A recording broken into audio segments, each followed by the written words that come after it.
right, we are here with the GOAT, the man, the myth, the legend, Coach Egbert. Thanks for coming down, Coach. You are the man. Thanks for having me, Tuttle. First podcast experience. First one? First one. I was telling a bunch of people that you were coming down, and just obviously you didn't have social media before for anyone out there, but I was more nervous for this one than I was for any other one yet, just because of everything that we've gone through. All the times you used to shit on me, but one of the most influential people in my life, best baseball coach I've ever been around, probably the maker of men. So I have a lot of different stuff that we want to shoot the shit on today, but primarily just, I really want to dive into who you are, your mindset, and stuff like that, because I think what you have and what you've been through can really help a lot of people because of the impact that I've seen you have on the people that you coach directly. So I just kind of want to just get into a little bit about yourself. Where born and raised, where are you from? Originally from New York, about an hour from the city, and it's funny. My both parents are New England people, both born and raised right outside of Boston.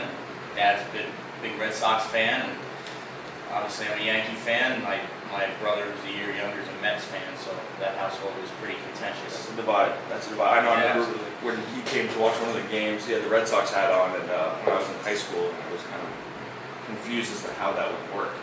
In the house growing up with that, because Yankee fans especially are they get a little vicious when it comes to us. Yeah, to this day, and football-wise, with the Pats, he's got bragging rights, Is he a Pats guy too? He's a Pats guy, he's a Red Sox guy, and he just beat me in fantasy football last week, so. Yeah. I forfeited fantasy football. Have you always done it? No. This is the first few years I've gotten into it, and then my nephew's 14 years old. He decided that he wanted a family league, so now I'm in 2 fantasy football leagues, believe it or not. I can't do it. I always pick I like Tom Brady, Edelman, Gronk. So when the Patriots are on a bye, it's like, or if they have a bad game, I'm fucked. Yeah, I can see that.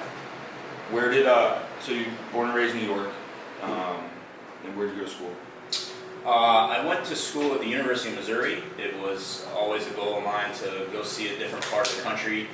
And at the time, I wanted to be the next Bob Costas, wanted to get involved with journalism, and University of Missouri's got a pretty good journalism program. So went out to the University of Missouri and had a good experience there. But my junior year, realized that I didn't want to be a journalist anymore, but still have some good friends out there and still stay in touch with some people out there. But yeah, I've been all over.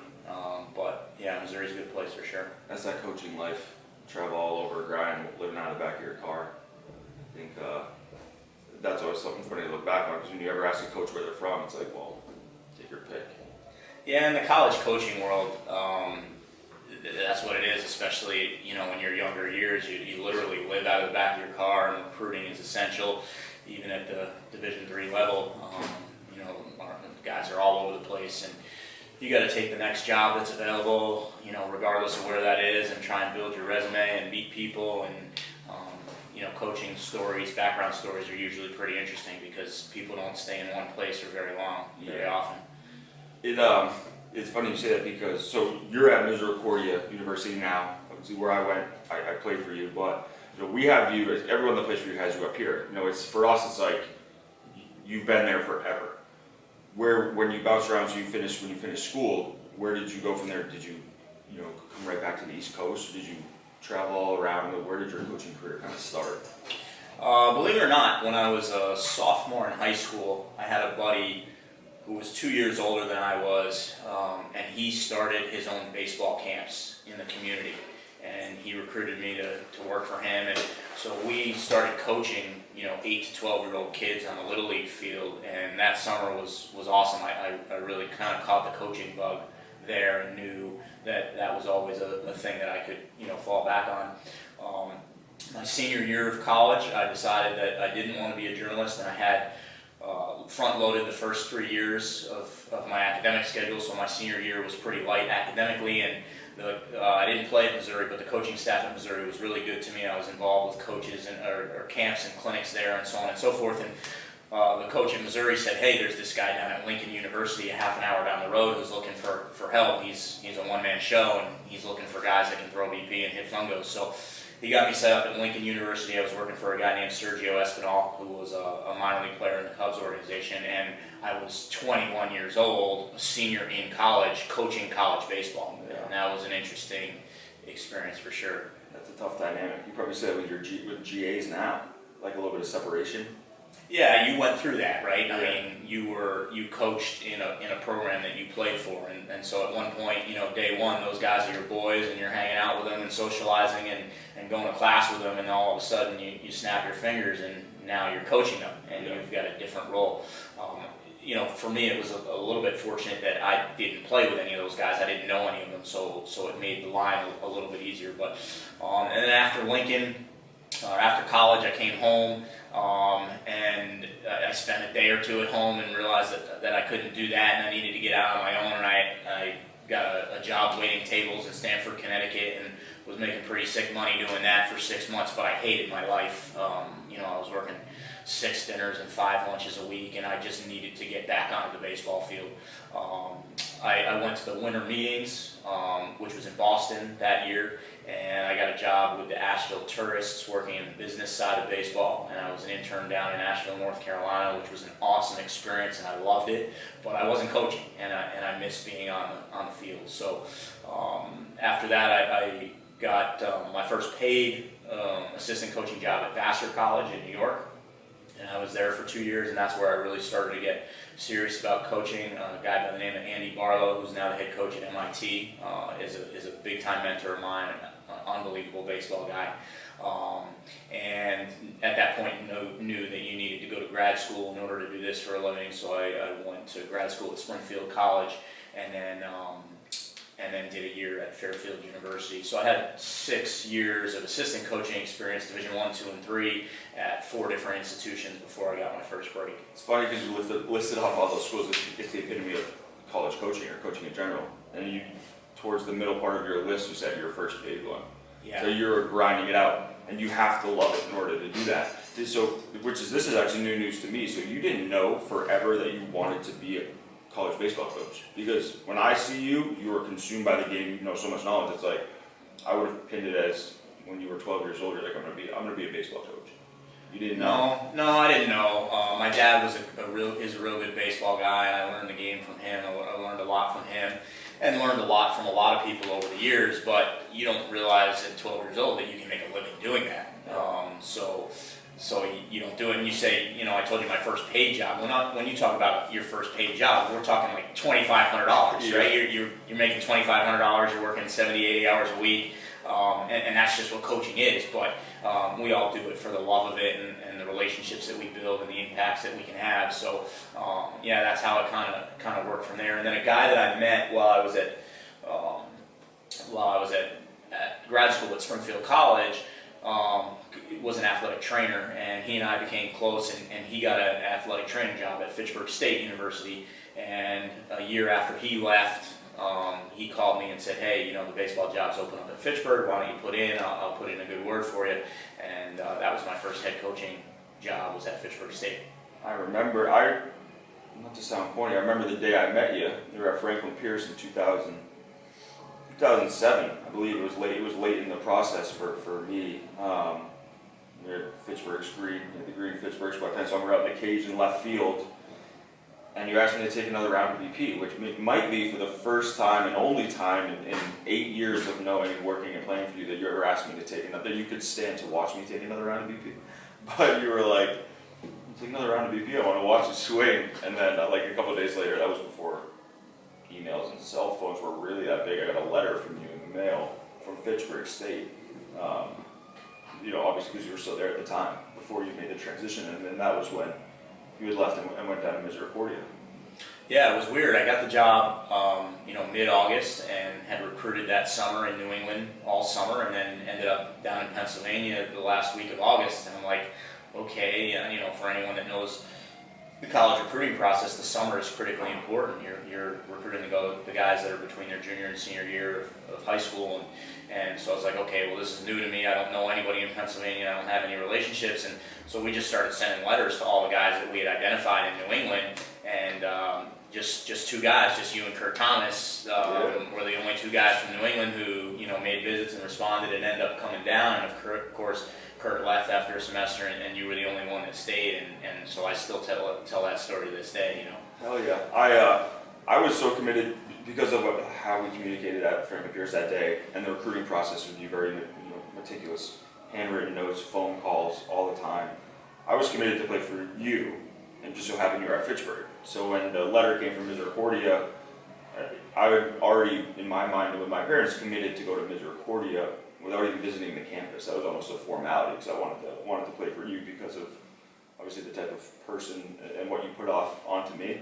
And I feel like for a lot of people, because as we get into it, when people learn more about Misericordia 10 years ago, 12 years ago, there's not a big recruiting pitch at that time for you to get people down there. So you had to get them to want to come play for you.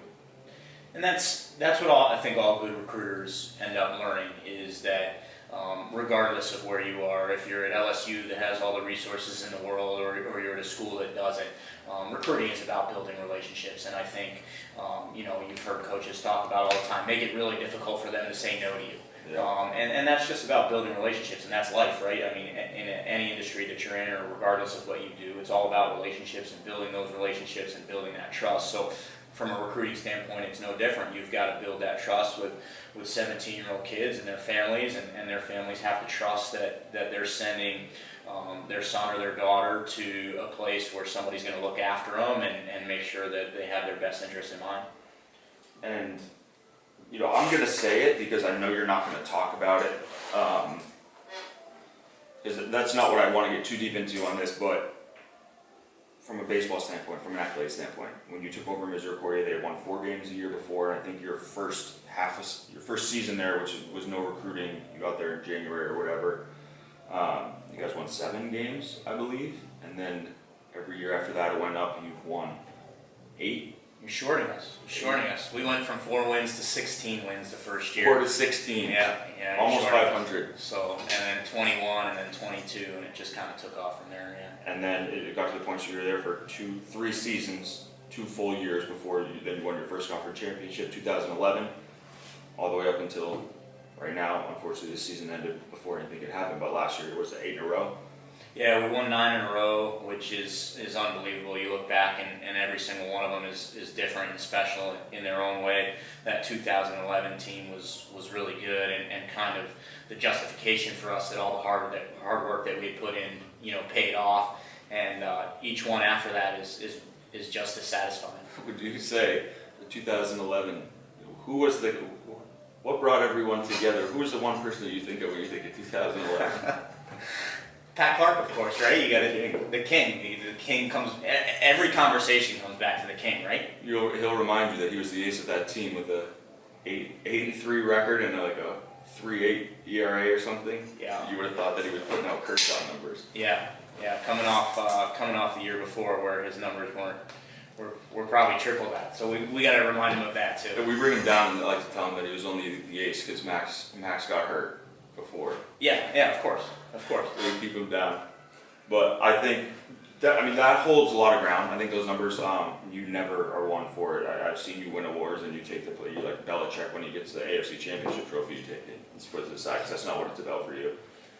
One of the biggest things, because you were and still are one of the most impactful people in my life.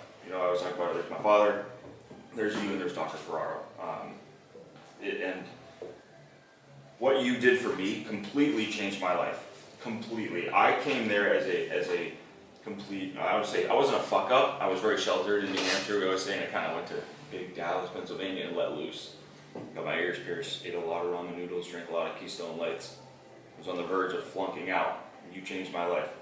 What I've seen from you, more so than accolades on the field, is what you're able to do within your team and within your culture that you've built.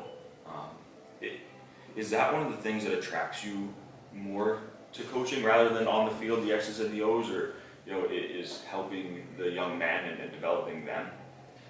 Yeah, I mean, certainly you know, if you're at our level, you love to compete, and there's nothing better than a game day. You know, everybody likes to compete, and just the grind of preparing guys, you know, physically, mentally, with everything that you're doing.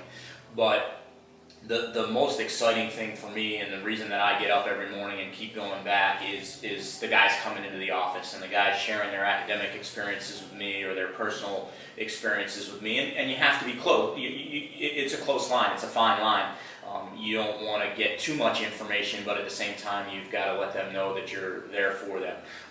You know, I'll never forget the day that I read a paper that you were about to submit, you know, and it was, yeah, it was pretty brutal. It was pretty brutal. And that journalism background of mine, I was trying to edit this paper, and I'm like, holy cow, how did this kid make it even through high school? Like, I don't know, I wasn't prepared for you to submit that level paper at the college. Do you remember the title? No, I don't remember the title. The Hick from New Hampshire? The Hick from New Hampshire, yeah. Because I would walk around my earrings. I had to bring every paper and assignment to you because I got below the required minimum GPA for your standards to be able to play. You said in order for me to be able to play, I had to bring every assignment, a rough draft to you, check in with you, and go over my homework assignments when they had to be in order to be able to even practice. And looking back at that now, I wish I had taken a little more time on that paper before I let you read it, because clearly it's 12 years later, it still sticks in your head. Yeah, I don't remember it word for word, but I do remember it was pretty bad. But those are the things that you like, right?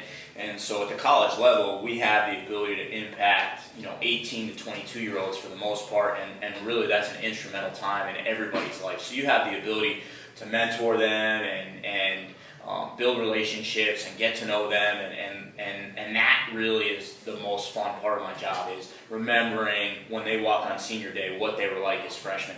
And then after that, one of the things that I've really come to enjoy is building relationships once they leave, and, you know, going to weddings and seeing the baby announcements and all the other things that go on with what they do when they leave and become productive members of society. And never once am I like, oh, well, yeah, I was sure that guy was going to do that. They always surprise me with, you know, what they're capable of doing, and just look at you. I mean, and all the things that you've built and all the things that you've got going on for yourself. 10 years ago, I would have lost a bet, you know, on that stuff. But that to me is really fun, and that's you know, that's again what continues to motivate me and keep me coming back. Yeah, and there's when we get together as groups, I mean, there's not a time that we're all together where we're not reminiscing about something that happened. You know, it's either something really good. Clark brings up when he struck out the, you know, I think it was Joyner to win the MAC championship, or times we got in trouble, being a pain in your ass. Like, we still talk about this shit every day, and we talk about all the time. People are like, well, what he did to us there, because you run it like it's D1 program from start to finish. I mean, your days are scheduled out. It's made a huge difference. Like we were just talking about before, people in job interviews always reference the stuff that you built and implemented. All 9. Yeah, all 9 is good. We'll talk about that. But the other thing that you mentioned that's funny to me is when you guys leave, then I get the real information, right? Like you tell me about all the partying you did and all the things that you did and all the stupid shit you did and all that stuff. Like that to me again is why, you know, why I do it, and I learn more every year. Every time we have an alumni game, I learn more and more about some of the stupid things that happen and just being involved with that. And again, you guys just showing up to the field every day, showing up to the class, you know, and just preparing the way that you prepared. But yeah, all 9 is sort of our leadership model that we developed while you were there, and the guys in the program and the guys in the coaching staff in 2013 were instrumental in developing that. My early years of coaching at Misericordia, I always felt like we had a deficiency with leadership, and you know how important leadership is in any industry. And so we developed this all 9 all the time model, and the players at the time helped us develop it.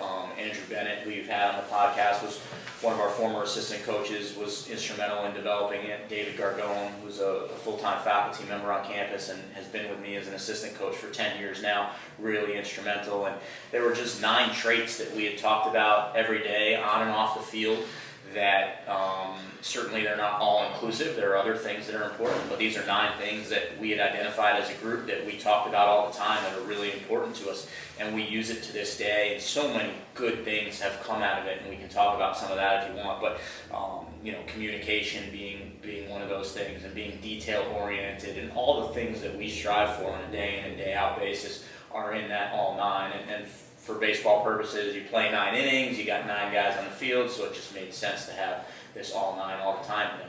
I think that's where a lot of the things that you do are really good with especially with the all nine. So like you said, that it directly goes in. You put in a practice plan, like own the details. Sacrifice. That goes again hand in hand with what you're doing on the field. But there's a carryover into when you graduate, when you're done, going into work, being a father, being a husband. Those all 9. That's how you're built men that way, and people that do the right things and how to grow. And that's a lot of the program and the culture that you built. It's a carryover effect. And I think that's a big reason why so many people all the time, I still have people, hey, do you have the outline of all 9? Because that means I'm going into a job interview or a reread on it. It's like people still, it's pillars. It's the pillars of what they're building themselves on moving forward. And I love everything about it. I wish that I had that when I was a freshman. Yeah, I've heard that a number of times from guys now, and we even use that in our recruiting pitch, when people ask.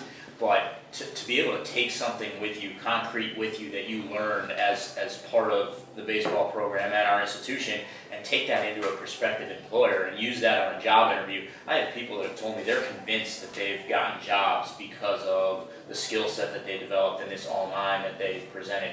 And that's something on our campus that's really important, and athletically, and I think people that are not involved with the athletic world don't really understand this. Certainly academics is a priority and really important, and you're going to learn things in the classroom that you'll take with you forever. But being a part of athletics, there's so many things that you can learn on the fields and on the courts and in the pool and all that stuff that are instrumental in whatever you do in your life, whether it's loyalty or teamwork or dedication or hard work. And you hear about employers and companies all the time who won't hire anything but athletes. Yeah. And the reason they do that is because of the skills that they learn that are transferable with whatever you do. So I think that's really important. And it's the way you view it, because you can look at so much of that stuff as it just impacting and getting you in the starting lineup, and then never think about it again. Which I think for some people it takes time and maturity to realize that everything that you are, like I said, the 15 minutes early thing, is still super important to me because of that. Still trying to figure out if 15 minutes early for being 15 minutes early, then you end up being there an hour early. But those little things, it's about how you view them. And I think that's one of the fun parts about looking back at it, and you keeping in touch with everyone. It allows you to see how they've matured and grown with that stuff and still use it.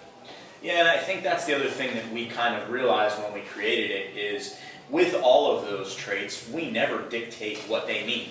So if we talk about communication can mean something different to you than it does to me. And I'm not necessarily right, and you're not necessarily right, but if we can share those ideas and those principles, we can learn from one another. And so you're right, so you introduce that to a wide-eyed, 18-year-old freshman, and that means something a lot different than it does to a senior who's getting ready to go into the job force and has been through the ringer a few times. Well, those guys can learn from one another, and I think that's equally important, because you guys spend so much time together in the dorm rooms and in the in classes and studying in apartments and whatever else you're doing. That stuff feeds off one another, and I think you guys have the opportunity to influence each other very greatly, even more so than we do, because you guys spend more time together as student athletes than we can with coaches, the way the rules are written. Is that why you got away from, and it was partially my fault, but you got away from having a singularly named captain? You would rather have a leadership by committee who earns it, instead of saying that there's a captain that you go to. Is that why? Because you feel that different people can give different messages in different ways at different times, at the right times, rather than just having a person at the top that everybody has to go to? If you're making a group of leaders with your all nine, then you don't need one singular one. Yeah, there are a variety of reasons, and that's certainly one of them. So if you only have 1 or 2 leaders and something happens, maybe they get hurt, or maybe they can't show up that day or whatever, now what happens? You've got the rest of the group trying to look to 1 or 2 people who aren't there, maybe physically or mentally or whatever the case might be.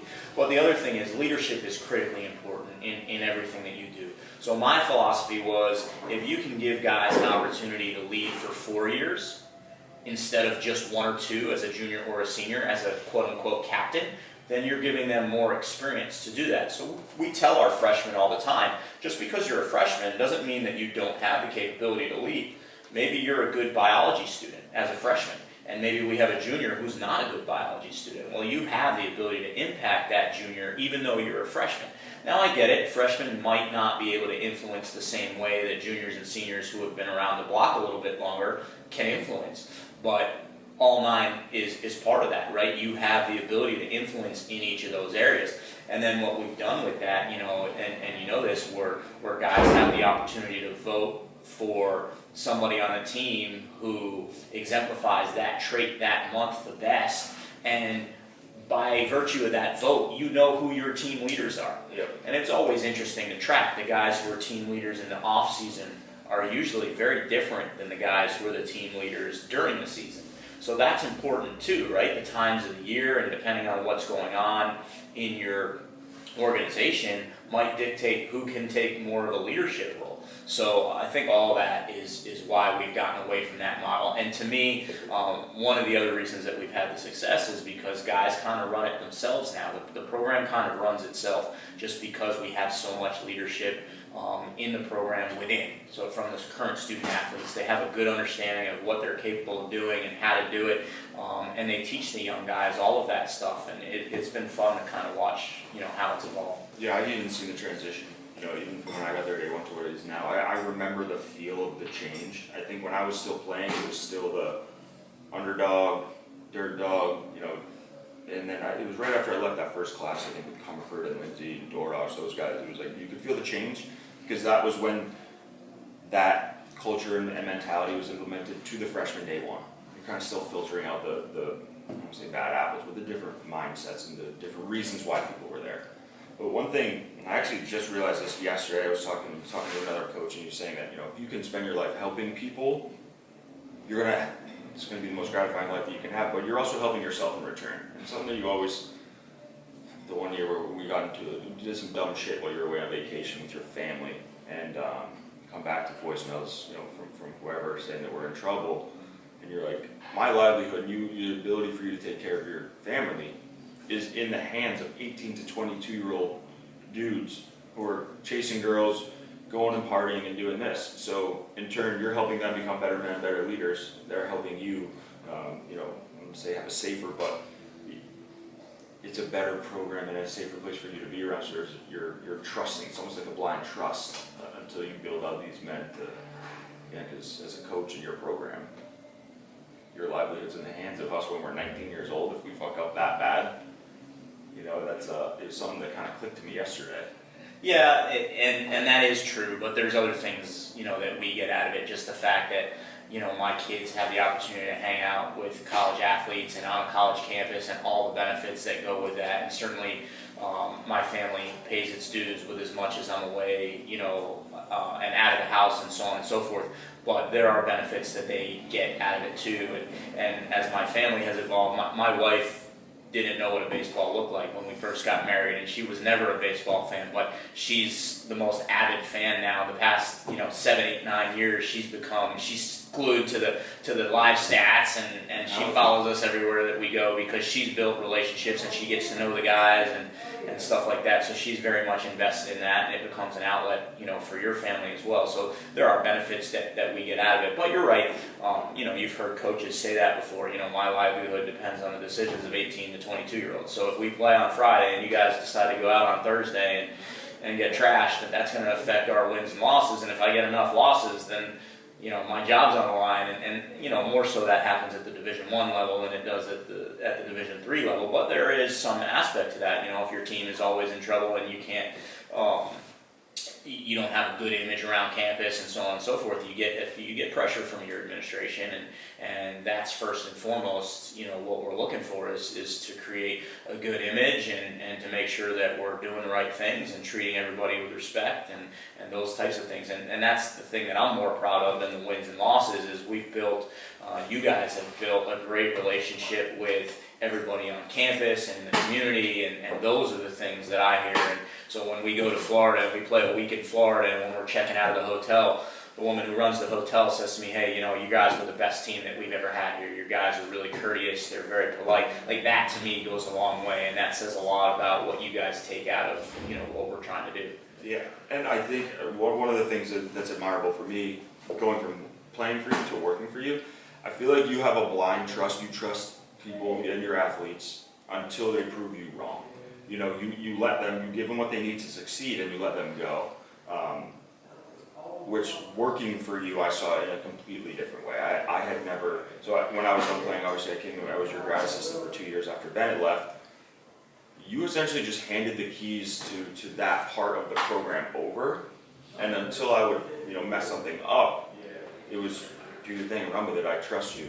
And I feel like you do that a lot with your players too, which gives them a big vote of confidence right away, which can, I think, really helps them develop, you know, instead of holding their hand and nurturing them from day one when they step on campus, you know. Yeah, that's something I learned quickly as a coach. My personality, a very type A personality, and I like to control everything and make decisions and so on and so forth, and micromanage. And I learned pretty quickly as a coach that you're not going to have a lot of success doing that. So I think that trust is really important. So I tried to do that. And there's still things that I need to have my hands involved with for sure.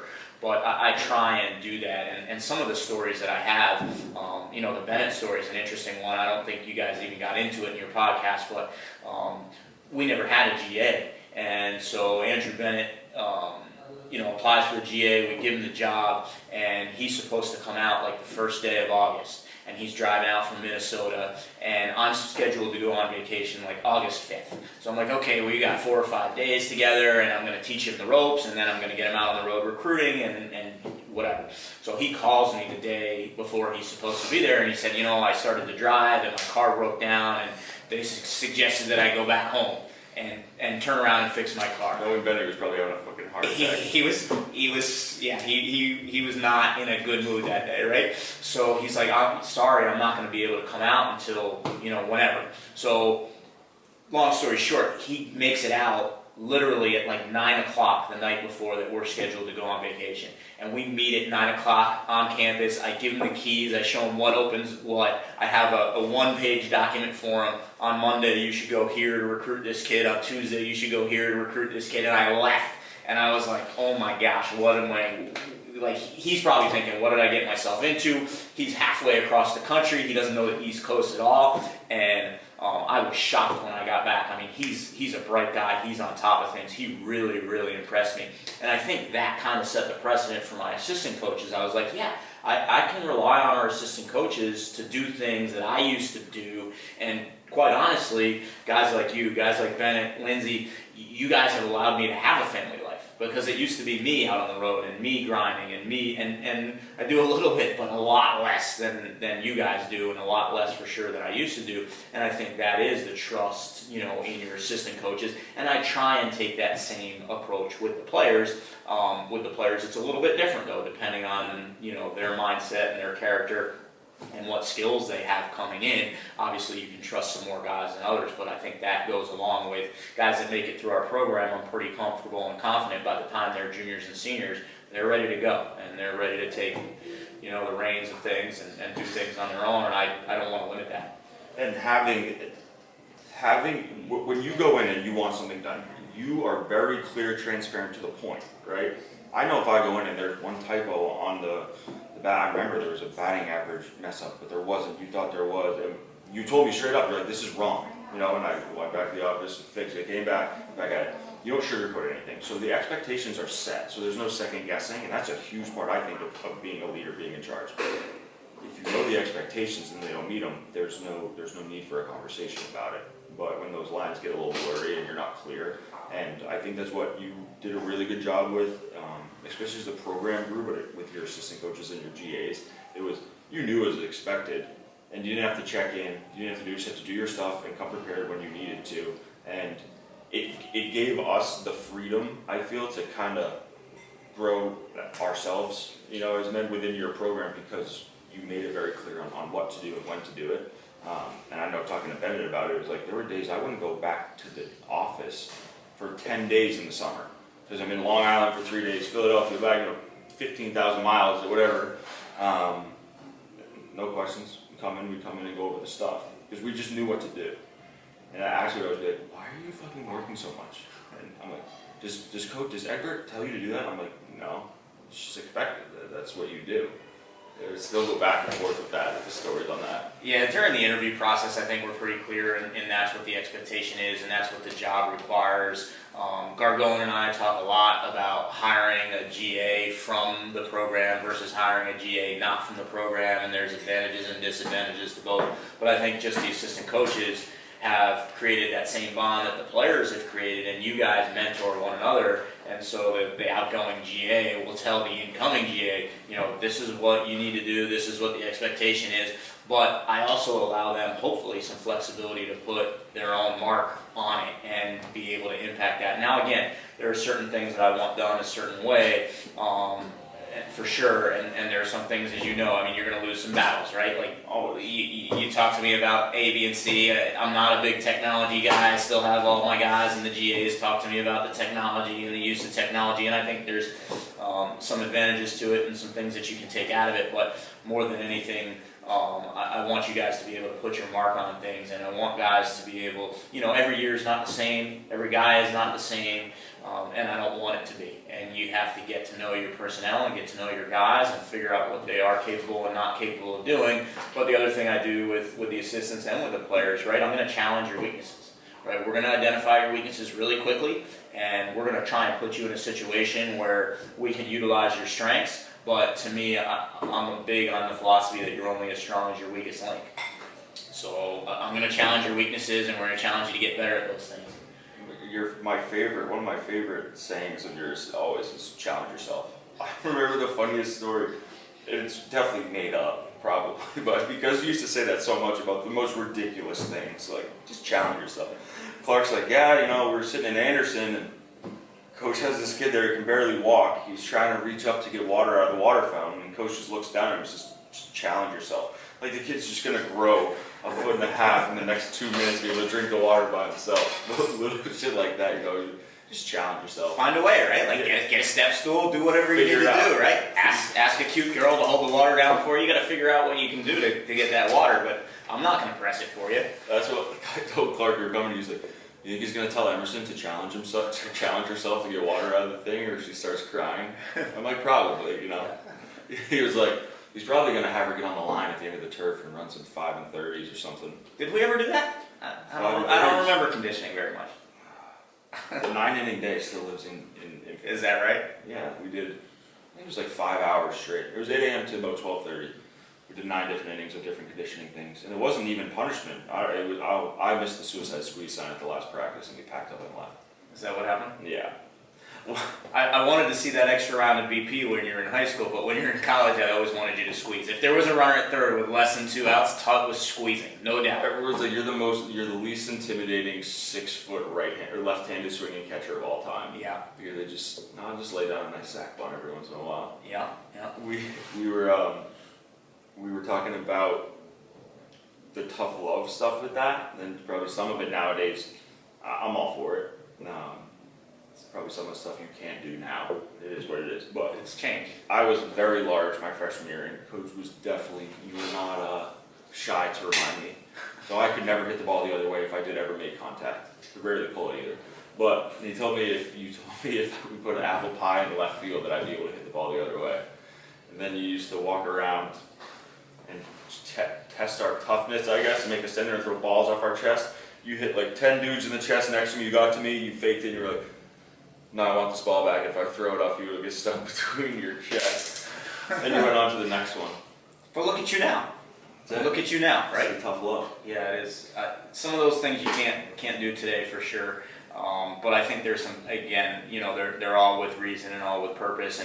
And one of the other things that you find coaching the college level is you've got to find ways to keep guys engaged, and you got to try and keep things light at times. And we are all business and serious, but there are times where you got to make guys laugh and make yourself laugh. Otherwise, you know, why do it? You do a really good job at that, because there's times where you'll crack the one-liners about like the century, you know, when it's completely unexpected and stuff like that. But when it came down to saying how it is, being completely transparent, and not padding anything, super important because you know on the back end it's coming from a place of care and trust because you've always done the right things by us, and I think that's why it helps a lot. So you look back and it's funny about that stuff that you said because you know it's with a purpose, you know? It's just like Clark always says when you text him and shit on him, say that means he loves me. Yeah, I got into some battles with Clark. In fact, there was one time where he and I were in the office, and I guess I was yelling so loud that at one point our athletic director came in and knocked on the door, and he said, "Is everything all right?" And I said, "Yeah, why?" He says, "Well, you need to keep it down because we have a pretty important meeting going on next door." So they heard it in the conference room next door? Yeah, that was all Clark. I don't know what I was getting on for that day, but it could have been any number of things for sure. Many things. Yeah. I remember when you were throwing the balls at us the one day, and he kept turning, and you had to empty a bucket on him to get him to stop turning because he wouldn't just wear one. Yeah. Wear one in the chest. But he's you know, one of the components of all 9 is compete, and we talk about your ability to compete all the time. Pat was one of the toughest competitors. I mean, off the field, he didn't love the weight room. He didn't, you know, buy into some of the things, you know, that we were doing off the field. But you gave him the ball on the field, and he competed with the best of them. And that's what I tell our guys now. I mean, there are guys, and I'm not saying that Pat wasn't talented because he was, but there are some guys who had played in our program who weren't very talented, but just competed their tail off. And those guys ended up being the best players. And I think, again, regardless of what you do in life, if you have the ability to compete, sometimes against yourself, sometimes against the outside world, whatever it is, you just have that desire to one-up yourself all the time and be better today than you were yesterday. We talk about that a ton in our program, and I think that's gone a long way for us. We really try and ingrain that in our guys. You know, if you come into the weight room today, try and outdo what you did yesterday. You know, try and get a better grade today on that paper than you did yesterday, and we're a lot about that. That's the healthy competition, the stuff that you need to really push yourself. Because there is a difference if you're going to just use the gym as an example. If you're training by yourself, you know, you got 5 sets of 5 at whatever percent. If you're in there alone, you know, you might not get through them, but you got the guy next to you who's doing it at 5 pounds heavier. You're going to finish all 5 sets of 5 at his weight probably. You know, it's a healthy competition that I think it, you know, helps you grow. You know, especially when you can transfer it over onto the field. And sure, you got to be smart about it, right? If you're in the weight room alone, you don't want to put too much on that squat rack. But yeah, there is a healthy component to it, and then there's an unhealthy component to it. But we're trying to bring out the best in our guys all the time. Those challenges, you know, that we used to do, those were awesome because the team, you know, groups competing against one another. I don't know if you guys still do them, but you see some different things in some different people by putting them in different situations that you haven't seen them in yet. You can really tell about people's character and what they're going through. Yeah, and so I tell our guys that all the time. Like I'm gonna pick spots where I intentionally try and piss you off. You know, and I'm gonna intentionally try and make you negative. Yeah. Yeah, so you thought it was a ball and we called it a strike, and I just wanted to see how you reacted to that. And were you able to keep your emotions in check? Were you able to, you know, were you going to lose the at-bat there, or were you going to, you know, compete a little bit harder and make sure that you did something productive in that bat? And you learn a lot from people. That's one of my favorite quotes is, you know, what comes out of you when you're squeezed is what you're made of. Yeah. And, you know, this is a great time for that, right? Like everybody's getting squeezed right now with this COVID stuff.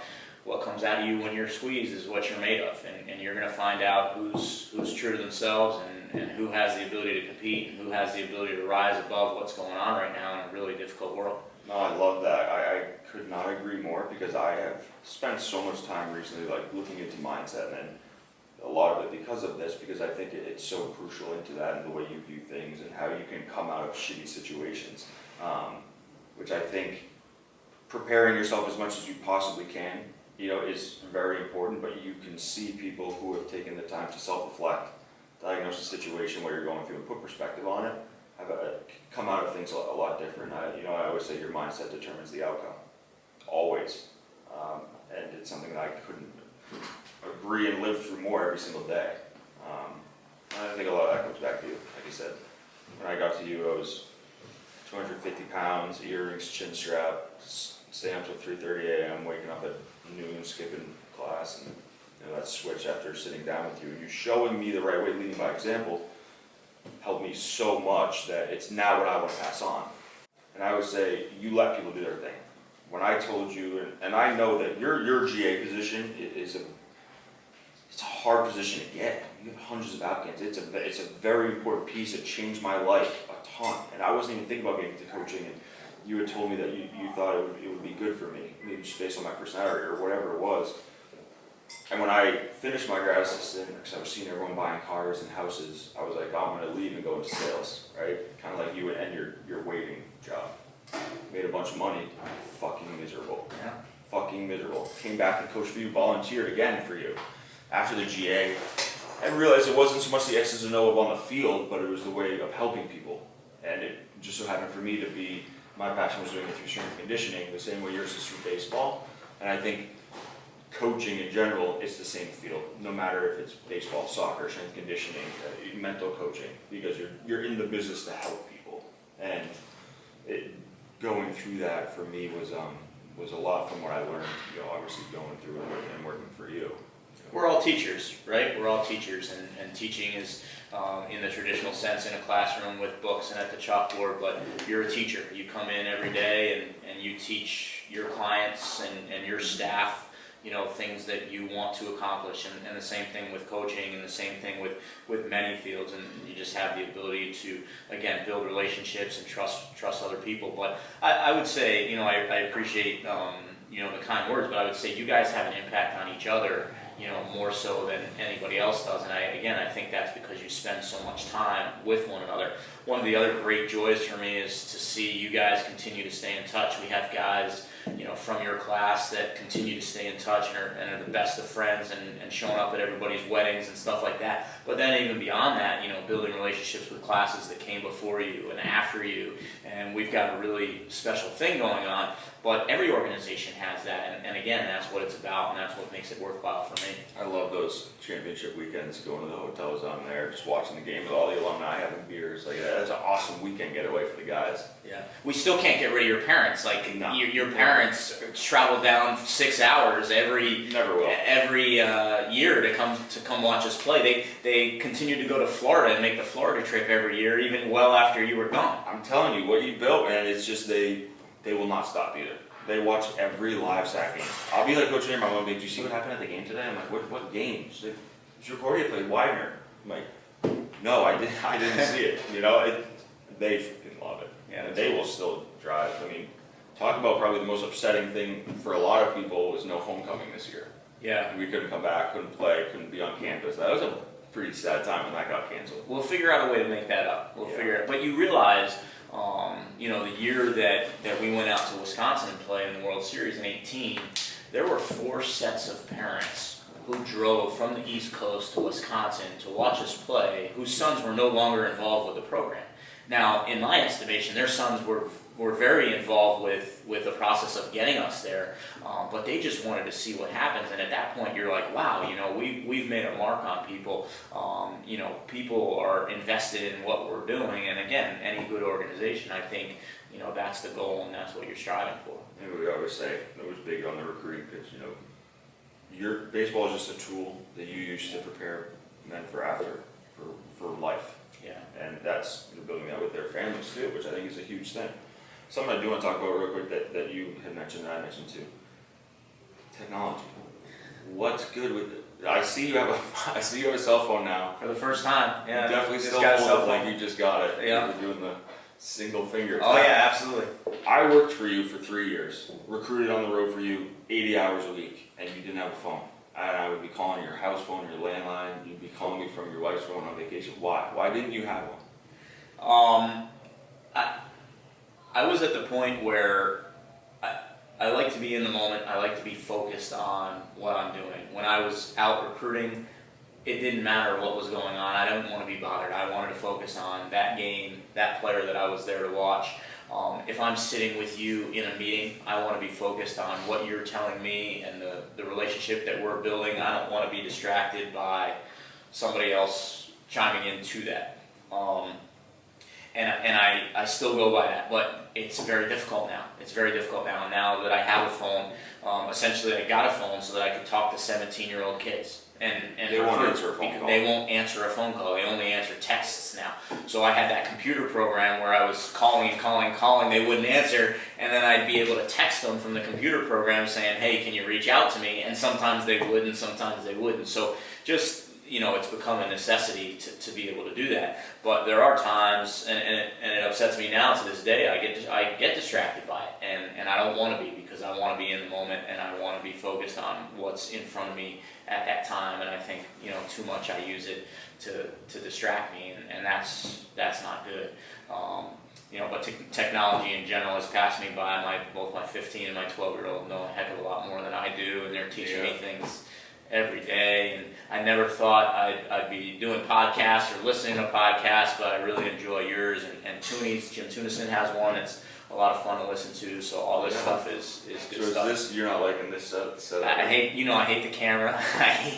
I told you before. I said I don't know what the heck we're going to talk about. I don't really have anything too interesting to say. They got some good shit on Clarkson there. Yeah, always important. Yeah, absolutely. That's definitely important. It's too bad he's not here, because I like doing it in front of him. I don't want to hide behind the mic. Hopefully he's live watching. Yeah, we get him on there. He definitely is, because he's not working. He took today off to watch this. Did he? I'm sure. I think he called me. He knew you were coming down today. He called me last night, so I think he was waiting for me to invite him. He might be outside the door. He's probably gonna punch me when I walk out. I always used to know, like, when I would get back, if I got back from recruiting past a certain time, now everyone's connected all the time. They're like, all right, I'm not talking to Coach Egbert today until this, because you didn't have a phone. I couldn't text you and check in with you where I'm at. You go on vacation, and be like, all right, Coach, you're gone for 10 days. Unless something really bad happens, I'm not going to talk to him for 10 days, because you wouldn't get on your wife's cell phone and call me.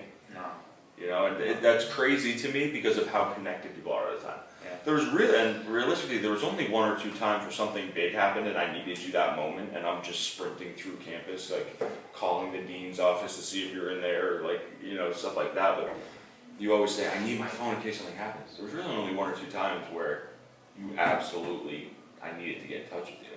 Well, my wife was pregnant, and she kept saying, you need to have a phone. I said, I'm not getting a phone. She said, well, what if I go into labor? I said, well, I'll find out the way that they used to find out before phones. And Holly was born 1 week before we left for Florida. So she was like, you might be in Florida when our daughter is born. Like, you need to have a phone. I'm like, I'm not getting a phone. It's not that important. I'll find out. I'll find out. It worked out. Holly was born, and 5 days later, we went to Florida for the week. So I'm still not living that one down. Yeah, Brooke's been extremely supportive. Anyone that's in the coaching industry, you need to have great support from your family.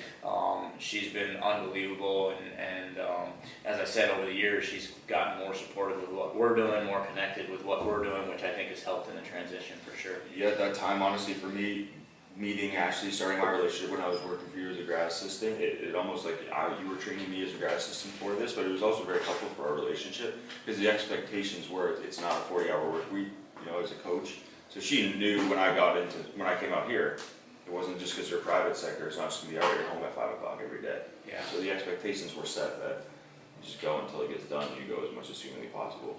Yeah, and there's advantages and disadvantages. It's not a life for everybody, but I still think, even though as much as you work the way that you work, there are advantages. We worked out earlier, your daughter was here, your dog was here, you live right across the street. Like, all that stuff is awesome, and you're not punching a clock, and you love what you do, and you love waking up every morning, and you're here, and you're trying to do things, and yeah, you might be working some 12, 14, 16, 18-hour days, but it's all for a purpose, and as long as you have somebody on the back end of that is willing to see that through with you and support you, then you've got a great thing going on. I appreciate it. Yeah, it's been very good. It's been a long road to here. Like you always said, it's not nothing happens overnight. You got to pay your dues.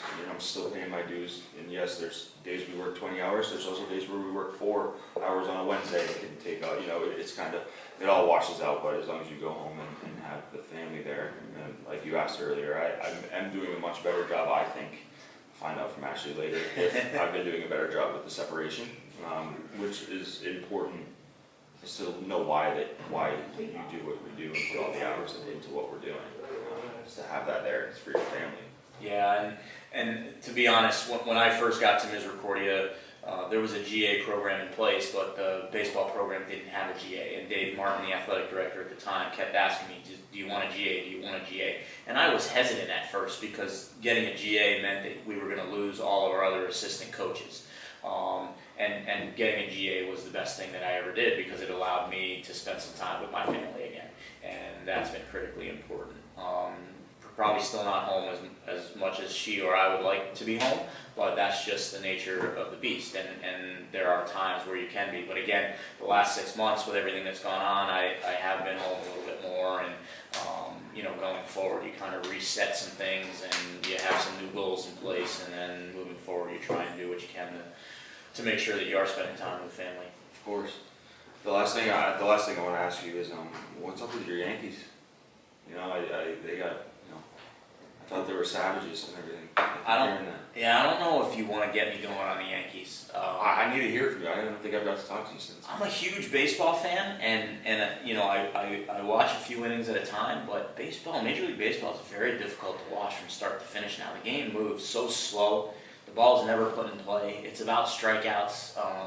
In fact, just the way I am, believe it or not, I've really gotten to like the Korean baseball that's on at 4 and 5 o'clock in the morning. I'll wake up and flip a few innings of Korean baseball, and they're not great, they're not as talented, but the game moves a lot quicker. The pitchers go quickly, and the ball's put in play a lot more. But the Yankees are a perfect example of that. It's all or nothing, and for me anyway, at playoff time, that doesn't play.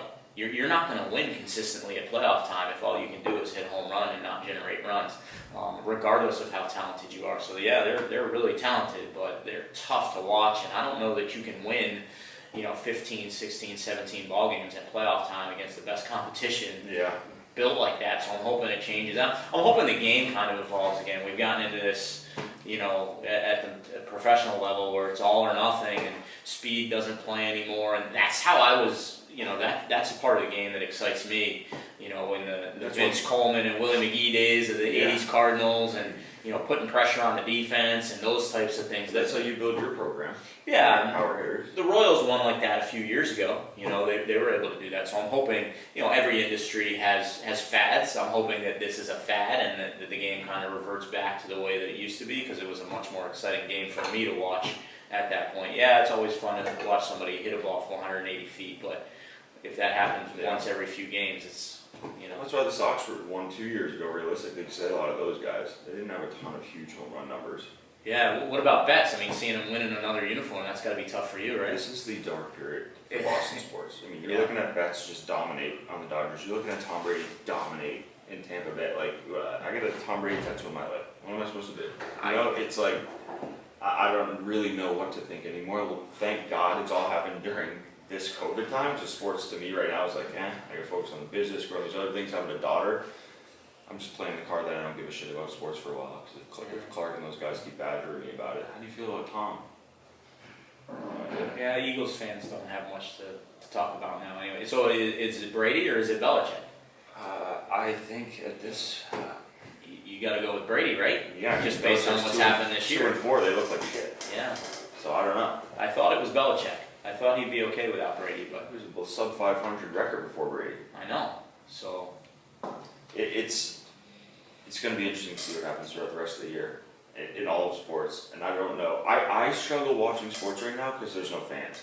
I love watching home crowds go nuts when late inning home runs, when someone hits a big three-pointer in the playoffs in the NBA. I love the reaction of the crowd. The games feel fake to me. Yeah. It's not really enjoyable for me to watch from that standpoint. It's not hard going to play in Gillette Stadium right now. It's quiet and you hear a fucking pin drop. Yeah. It takes the advantage of being a really good team away, or having really good fans, and I think that's a really big part of it. I agree with you. I agree with you. But I appreciate you taking the time to pop on and make the trip down to Jersey. We got a nice pump in. We grew a little bit. Yeah, we grew a little bit. I got my new Windy Sleeves T-shirt. Appreciate that. And thanks for going easy on me in the workout. I'm not heavy into lifting weights anymore, so. You went easy on me. You didn't make me deadlift. You didn't make me squat. So that was good. I appreciate that. Yeah. I know that your style of training, that you used to be a big meathead lifter years ago. You said, and then you got banged up a little bit, so you didn't want to do it. But I needed that. My body's hurting. Is it? the sleep thing is just taking a toll. Lack of sleep, you know how it goes. Yeah. I try to, I don't want to come down and have you deadlift and pop your back and not be able to do anything and it's on me for the next, because I know you would never let me live it down. So. Oh no, I wouldn't. Absolutely not. Absolutely. It's all body weight stuff. You know, we run around a little bit. When you're old, you just do what you can do. You're training. You do Spartan races. You're training. Yeah, you know, whatever. I just try and have a goal in mind so that I can stay moving every day. But it is important for me to stay active. One of the things that I try and do is make sure that, you know, as you know, going through our program is pretty tough, and I make it physically demanding on our guys. I want to make sure that I can still do most of. I can't do the weight that they're able to do, but I try and do most of what they're able to do. And you got the time mile stuff. Still got the time mile. You know, I think that's not a physical thing. That's a mental thing. You know, that you learn at some point, maybe senior year. It's accountability.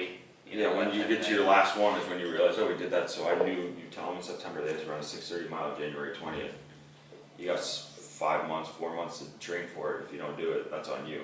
6:30 is really not that fast. No, and nobody does it, right? No. Everybody waits till January 8th, you know, and then you think you can cram for 2 weeks, and it just doesn't work like that. Studying for the test. Yeah, so we still do that, but yeah, I appreciate you having me on. I appreciate you taking me through a workout. I'm really excited to see what you're doing, coming out with all the things that you're coming out with. It's great to see, and hopefully we get a chance to do this again soon, and definitely stay in touch. All right, Coach, I really appreciate it. Best of luck this year.